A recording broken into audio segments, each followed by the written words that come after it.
As muralhas da Babilônia. O velho Banzar, um guerreiro calejado de tempos passados, montava guarda na passagem, que conduzia ao alto, das velhas muralhas da Babilônia. Lá em cima, valentes defensores, lutavam para manter o domínio das muralhas. Deles dependia a sobrevivência da grande cidade, e de suas centenas de milhares de cidadãos. Do lado de fora, ouviam-se o rugido dos exércitos atacantes, o clamor de muitos homens, o tropel de milhares de cavalos, o estrondo ensurdecedor dos arietes, que golpeavam os portões de bronze. Por trás dos portões, postavam-se os lanceiros, preparados para impedir uma invasão, caso os portões cedessem. Eram poucos para tamanha tarefa. A maior parte do exército estava com o rei, muito longe, na grande expedição, para leste, contra os elamitas. Sem nenhuma previsão de que a cidade pudesse ser atacada, durante a ausência das tropas, as forças de defesa ficaram reduzidas. Vindos inesperadamente do norte, os poderosos exércitos assírios atacaram. Agora, as muralhas deveriam resistir, ou a Babilônia estaria condenada. Banzar encontrava-se rodeado por uma multidão de pessoas, com expressões assustadas, ansiosas por notícias da batalha. Com um terror silencioso, assistiam ao desfile de feridos e mortos, que vinham lá de cima pela passagem. O ataque chegará a seu momento crucial. Durante 3 dias, o inimigo rodeara a cidade, para subitamente lançar toda a sua imensa força, contra essa parte da muralha e o portão. Lá do alto, as defesas rechaçavam as plataformas e as escadas do exército inimigo, usando flechas e óleo incandescente, enfrentando com lanças qualquer atacante que conseguisse chegar ao topo da muralha. Milhares de arqueiros inimigos descarregavam uma barragem mortal de flechas contra os defensores da cidade. Banzar postava-se em um ponto privilegiado para receber as notícias. Era o mais próximo ao conflito, e ele era o primeiro a saber, cada vez que um novo ataque das hordas enfurecidas era combatido. Um velho mercador, de mãos enrugadas e trêmulas, aproximou-se. Diga-me. Diga-me, por favor. Ele implorou. Eles não podem entrar, não é? Meus filhos estão com o nosso bom rei. Não há ninguém para proteger minha velha esposa. Vão roubar todos os meus bens, minha comida, e não deixarão nada. Somos velhos, velhos demais para defender-nos, velhos demais para sermos escravos. Vamos passar fome. Vamos morrer. Diga-me que não vão conseguir entrar. Acalme-se, bom mercador, respondeu o sentinela. As muralhas da Babilônia são fortes. Volte ao mercado e diga à sua mulher que as muralhas vão proteger vocês e suas posses, com a mesma segurança que fornecem ao tesouros do rei. Fiquem perto das paredes, para não serem feridos pelas flechas que passam por cima da muralha. Uma mulher com um bebê nos braços tomou o lugar do velho, quando este se foi. Senhor, que notícias tem de lá de cima? Diga-me a verdade, para que eu possa tranquilizar meu pobre marido. Ele caiu com uma febre, causada pelos ferimentos terríveis que sofreu, mas insiste em pedir sua armadura e sua lança para proteger-me, pois eu estou grávida. Diz que a vingança de nossos inimigos será horrível, caso consigam entrar. Fique tranquila, você que é mãe, e que novamente será, pois as muralhas da Babilônia vão proteger você e seus filhos. Elas são altas e sólidas. Não ouve os gritos de nossos valentes defensores, ao derramarem os caldeirões de óleo ardente sobre os inimigos que sobem as escadas? Sim, ouço isso, e ouço também o rugido dos arietes, que golpeiam os portões. Volte para seu marido.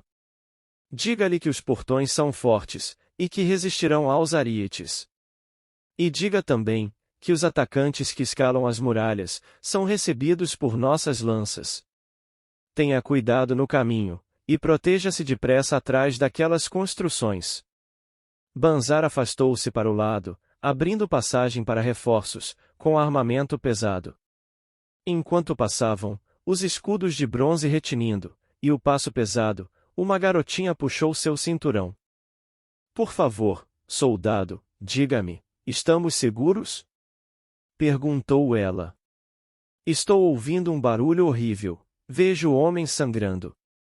Sinto muito medo. O que vai acontecer com a minha família, com minha mãe, meu irmãozinho, e o bebê? O velho guerreiro calejado piscou os olhos, e ergueu o queixo ao encarar a criança. Não tenha medo, pequenina, tranquilizou-a. As muralhas da Babilônia vão proteger você e sua mãe, seu irmãozinho, e o bebê. Foi para proteger pessoas como vocês, que a boa rainha Semiramis mandou construí-las, há mais de 100 anos. Elas nunca foram invadidas.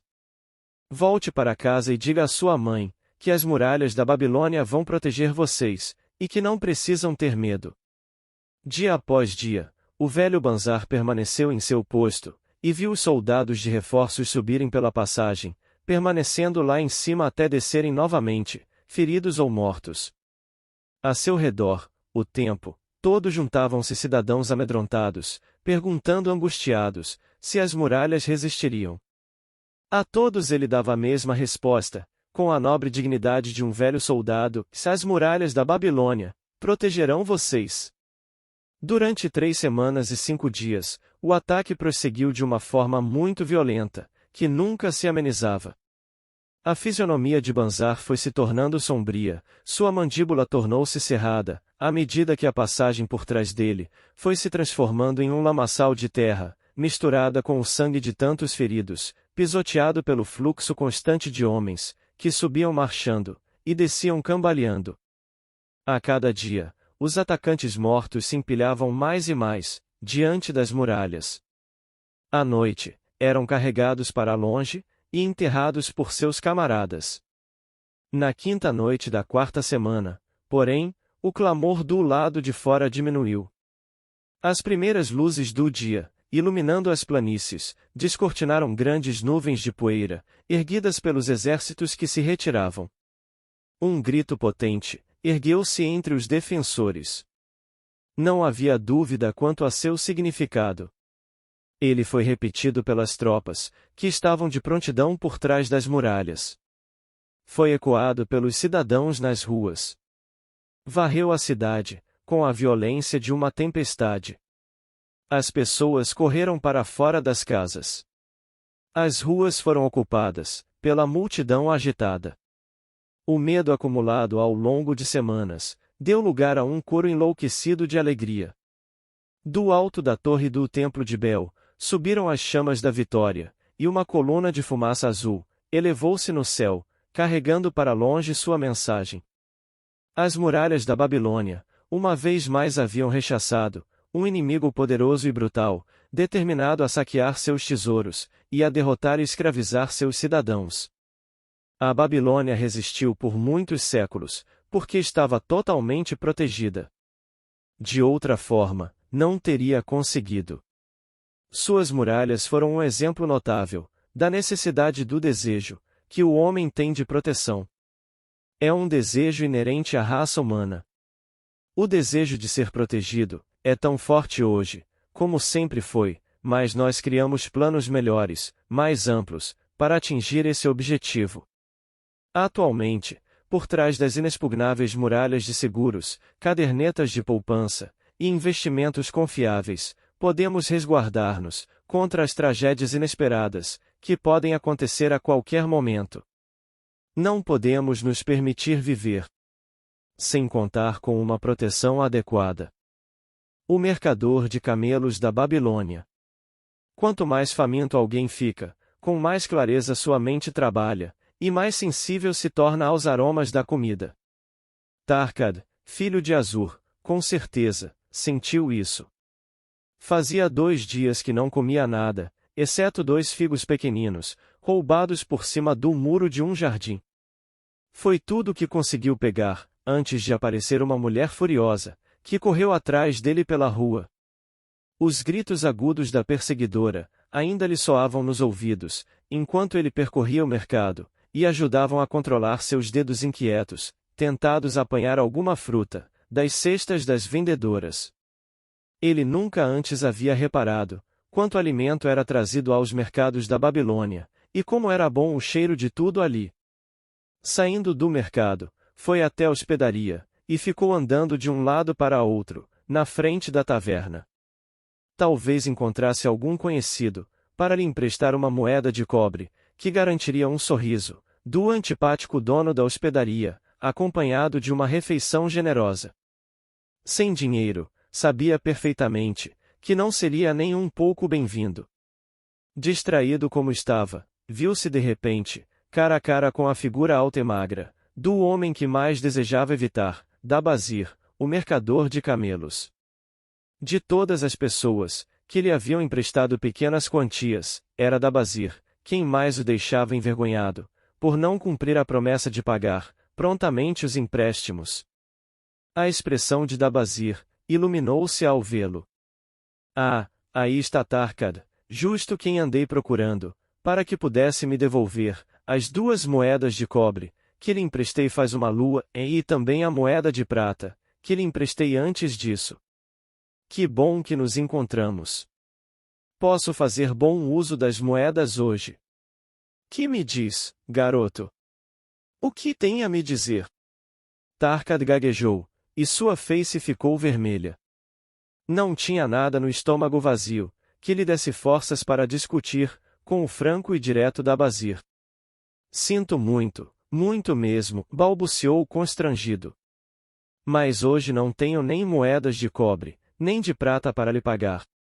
Então, encontre-as. Insistiu Dabazir. Com certeza, pode conseguir algumas moedas de cobre, e uma moeda de prata, para retribuir a generosidade de um velho amigo de seu pai, que ajudou você quando precisou, não é? Não posso pagar a você, por causa da má sorte que me persegue. Má sorte? Está lançando aos deuses a culpa por sua própria fraqueza. A má sorte persegue todo homem que pensa mais em tomar dinheiro emprestado do que em pagar o empréstimo. Venha comigo, garoto, enquanto almoço. Estou com fome, e quero lhe contar uma história. Tarkad hesitou, diante da franqueza brutal de Dabazir, mas, pelo menos, estava ali o convite, para entrar pela cobiçada porta da taverna. Dabazir levou-o até um canto do salão, onde os dois sentaram-se, sobre pequenos tapetes. Quando Kauskor, o proprietário, apareceu sorrindo, Dabazir dirigiu-se a ele, com sua familiaridade habitual. Seu lagarto gordo do deserto, traga-me um pernil de cabrito, bem passado, e com muito caldo, e pão e muitos vegetais, porque estou faminto, e quero muita comida. Não se esqueça de meu amigo aqui. Traga-lhe uma caneca de água. Que seja fresca, porque o dia está quente. Tarkad sentiu o coração afundar no peito.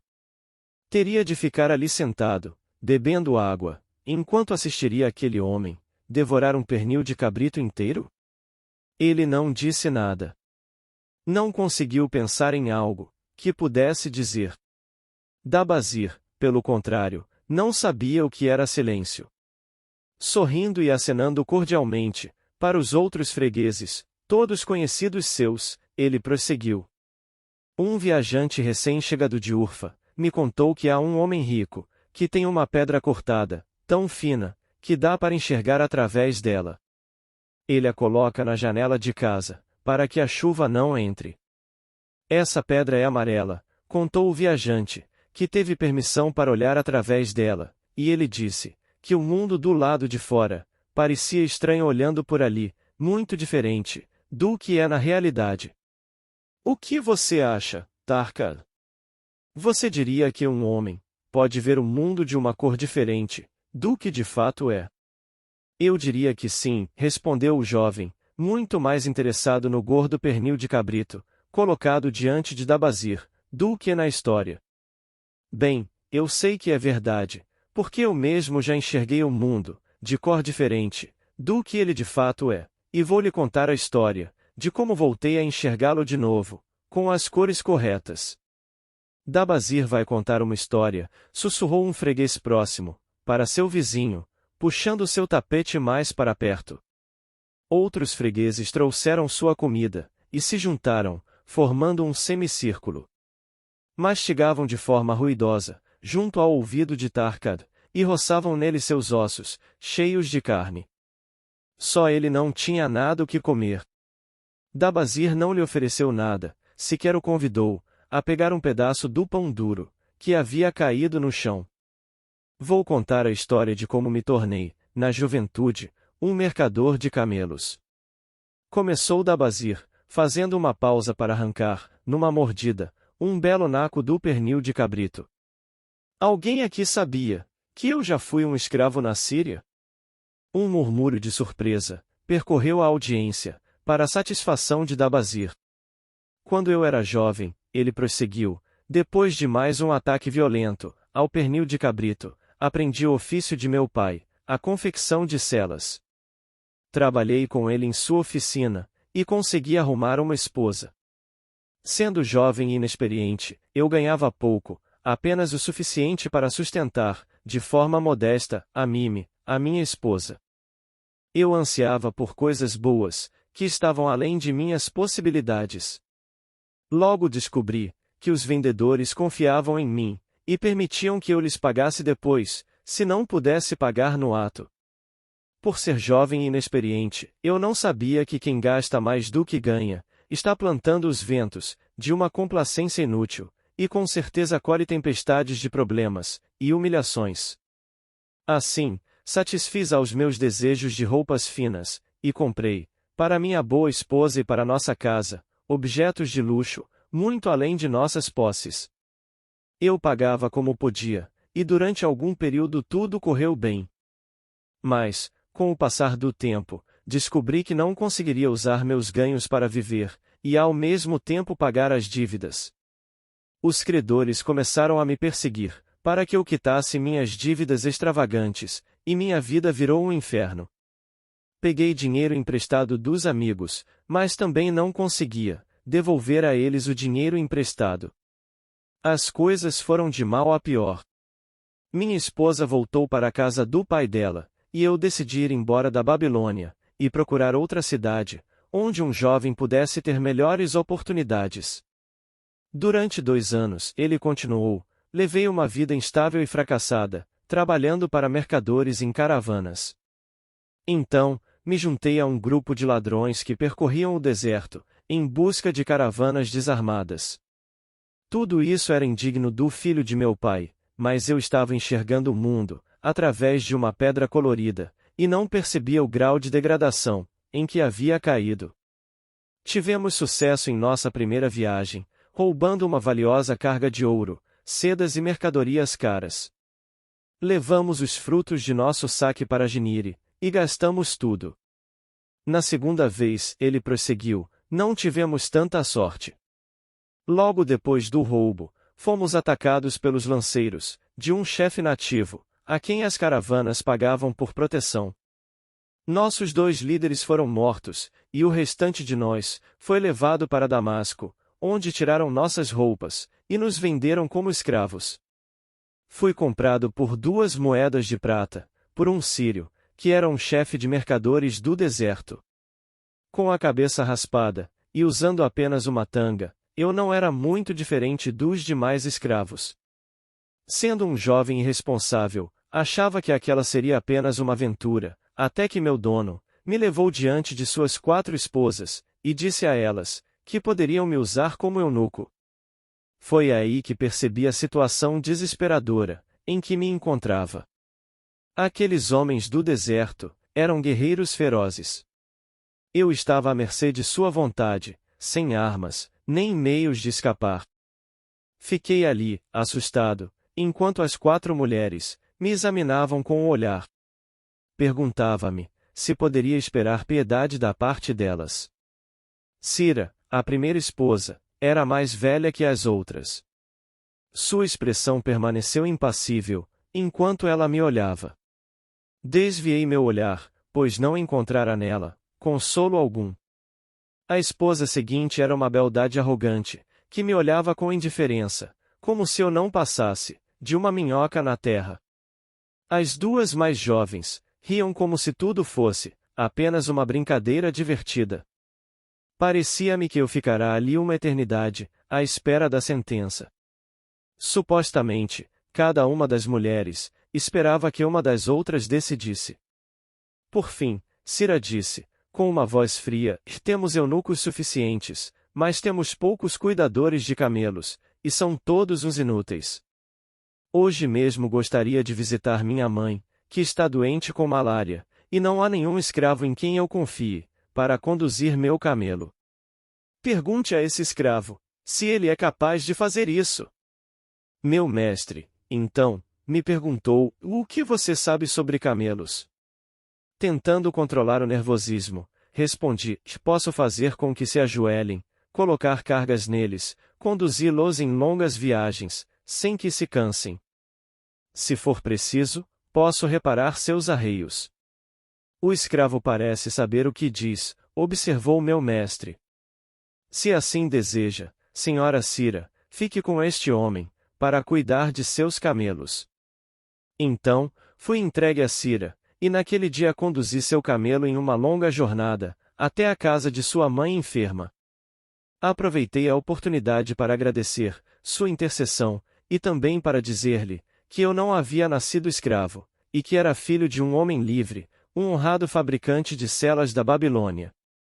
Também lhe contei minha história. Seus comentários foram desconcertantes, e mais tarde, pensei muito sobre o que ela disse: como pode considerar-se um homem livre, quando sua fraqueza o trouxe a esta situação? Se um homem tem dentro de si a alma de um escravo, não irá ele tornar-se escravo, ainda que tenha nascido livre, da mesma forma como a água escorre para o ponto mais baixo do terreno? Se tiver dentro de si a alma de um homem livre, não irá ele tornar-se respeitado e honrado em sua própria cidade, sem importar em seus infortúnios, foi o que ela disse. Por mais um ano, continuei na condição de escravo, e vivi entre escravos, mas não conseguia me tornar um deles. Certo dia, Cira me perguntou: e nas horas livres, quando os demais escravos podem se reunir e desfrutar da companhia uns dos outros, por que você fica sozinho em sua tenda? Tenho pensado no que você me disse, respondi. Eu me pergunto se tenho a alma de um escravo. Não consigo me juntar a eles, então, fico sozinho. Eu também fico sozinha, confidenciou-me ela.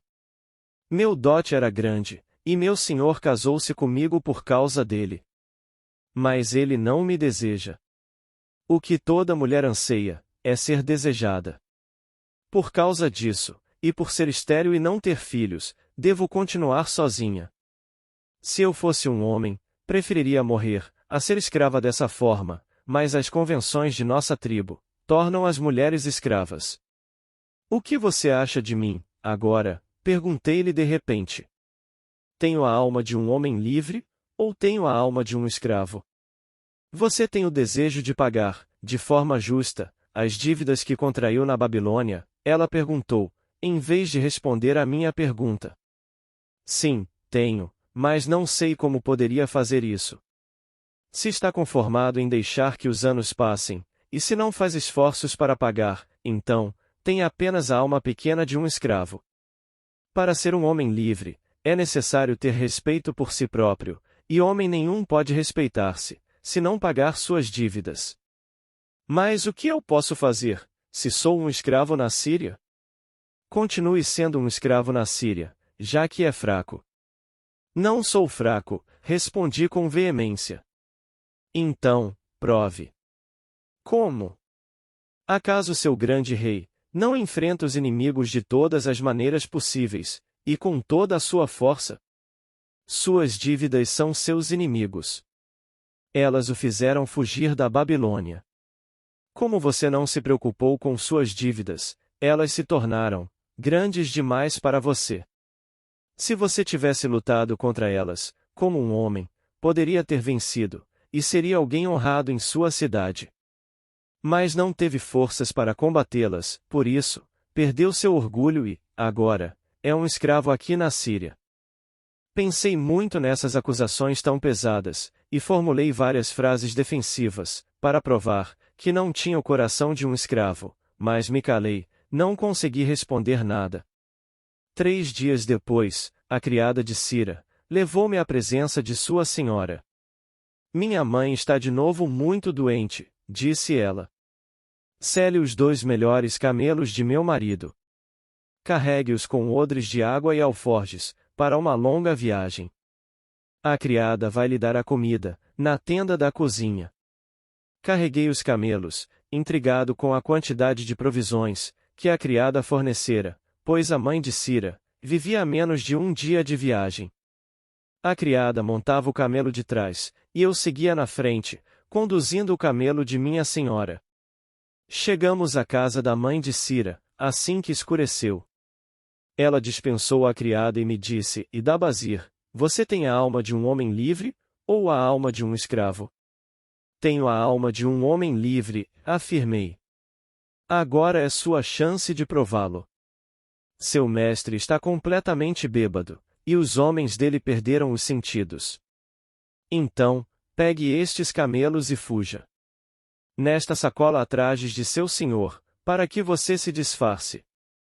Direi que você roubou os camelos e fugiu, enquanto eu visitava minha mãe doente. Você tem a alma de uma rainha, eu lhe disse. Gostaria muito de dar-lhe a felicidade. Não é a infelicidade, o que uma esposa fugitiva encontraria em terras distantes, entre desconhecidos. Tome seu rumo, e que os deuses do deserto o protejam, pois o caminho é longo, e nele você não encontrará alimento, nem água. Não foi preciso que ela insistisse mais, agradeci-lhe efusivamente, e parti no meio da noite. Eu não conhecia aquelas terras estranhas, e tinha apenas uma vaga ideia da direção em que se encontrava a Babilônia.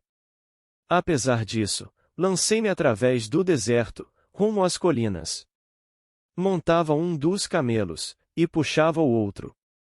Viajei durante toda a noite, e todo o dia seguinte, ciente do destino terrível que aguardava os escravos que roubavam a propriedade de seus mestres, e tentavam fugir.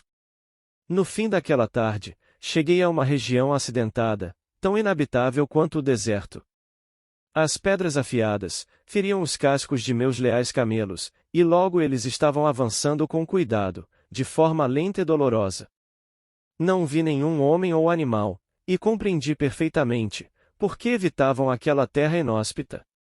O que se seguiu foi uma viagem, a qual poucos homens sobreviveriam. Dia após dia, seguimos em frente. A comida e a água se acabaram. O calor do sol era implacável. Ao final do 9º dia, desci de minha montaria, sentindo-me fraco demais até para voltar a montar, e tive certeza de que morreria, perdido naquela terra abandonada. Deitei-me no chão e dormi, e não despertei até o primeiro clarão do dia. Quando acordei e me sentei, olhei ao meu redor. Havia um frescor no ar matutino. Meus camelos estavam deitados ali perto.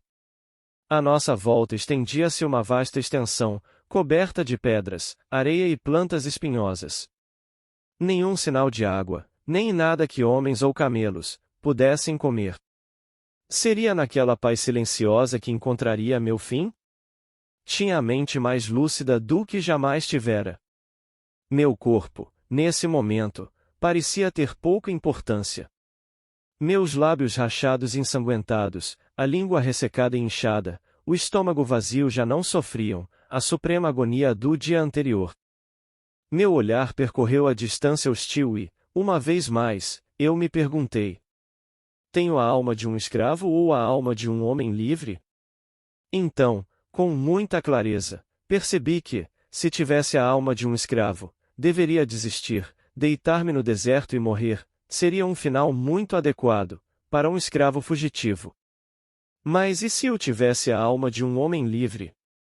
Com certeza, faria de tudo para voltar à Babilônia, pagar as pessoas que haviam confiado em mim, dar felicidade à minha esposa, que tanto me amava, e proporcionar tranquilidade e satisfação a meus pais.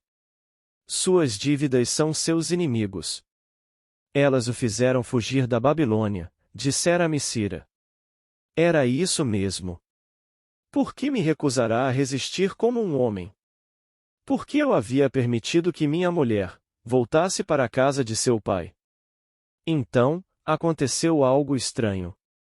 O mundo inteiro pareceu mudar de cor, como se antes eu o enxergasse, através de uma pedra colorida, que tivesse sido removida de repente. Por fim, percebi quais eram os verdadeiros valores da vida. Morrer no deserto. Nunca. Com uma nova visão, enxerguei tudo o que deveria fazer. Primeiro, voltaria para a Babilônia, e procuraria cada homem, com quem tivesse uma dívida a pagar. Eu lhes diria que, depois de anos, vagueando à mercê dos infortúnios, havia retornado, para pagar minhas dívidas, o mais rápido que os deuses permitissem. Depois, faria uma casa para minha esposa, e me tornaria um cidadão de quem meus pais pudessem se orgulhar. Minhas dívidas eram meus inimigos, mas os homens a quem eu devia eram meus amigos, pois haviam confiado em mim. Cambaleando, coloquei-me em pé. Que importava a fome? Que importava a sede? Não passavam de dificuldades em meu caminho, para a Babilônia. Dentro de mim brotou a alma de um homem livre, que retornava para vencer seus inimigos, e recompensar seus amigos. Eu estava tomado por uma enorme determinação. Os olhos vidrados de meus camelos brilharam, com a nova energia em minha voz rouca. Com grande esforço, depois de muitas tentativas, eles ficaram em pé. Com dolorosa perseverança, tomaram o rumo norte, onde algo dentro de mim dizia que encontraríamos a Babilônia. Achamos água. Chegamos a terras mais férteis, onde havia capim e frutos.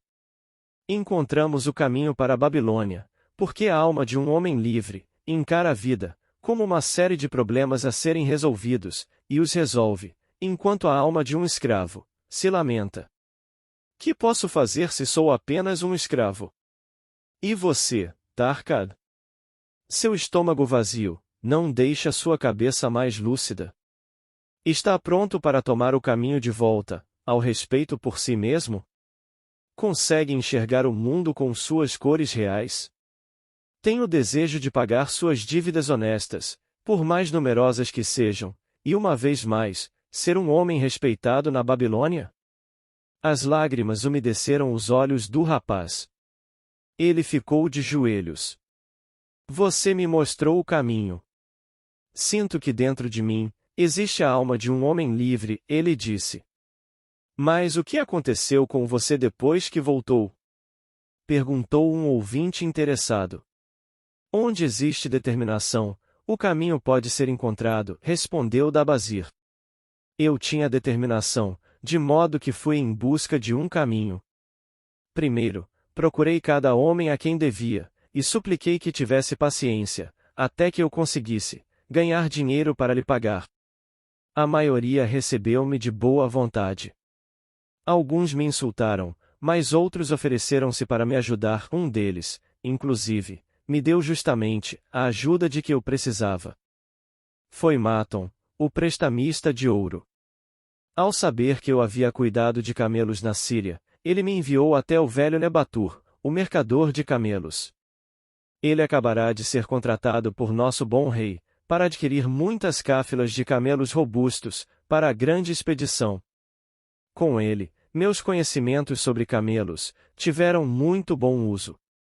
Aos poucos, consegui devolver cada moeda de cobre e cada moeda de prata que devia. Por fim, pude erguer a cabeça e sentir que era um homem honrado entre os demais. Dabazir voltou-se outra vez para sua comida. Causkor, sua lesma, gritou alto para ser ouvido na cozinha. Esta comida está fria. Traga-me mais carne recém-assada. Traga também uma grande porção para Tarkad, filho de meu velho amigo, que está faminto e vai comer comigo. Assim terminou a história de Dabazir, o mercador de camelos, da antiga Babilônia. Ele encontrou seu próprio caminho, ao descobrir uma grande verdade, que já era conhecida e utilizada pelos sábios, muito antes de seu tempo. Essa verdade havia ajudado homens, de todas as eras, levando-os ao sucesso, e continuará a ajudar todos os que compreenderem seu poder mágico. Para ser utilizada, basta não se esquecer destas palavras. Onde existe determinação, o caminho pode ser encontrado.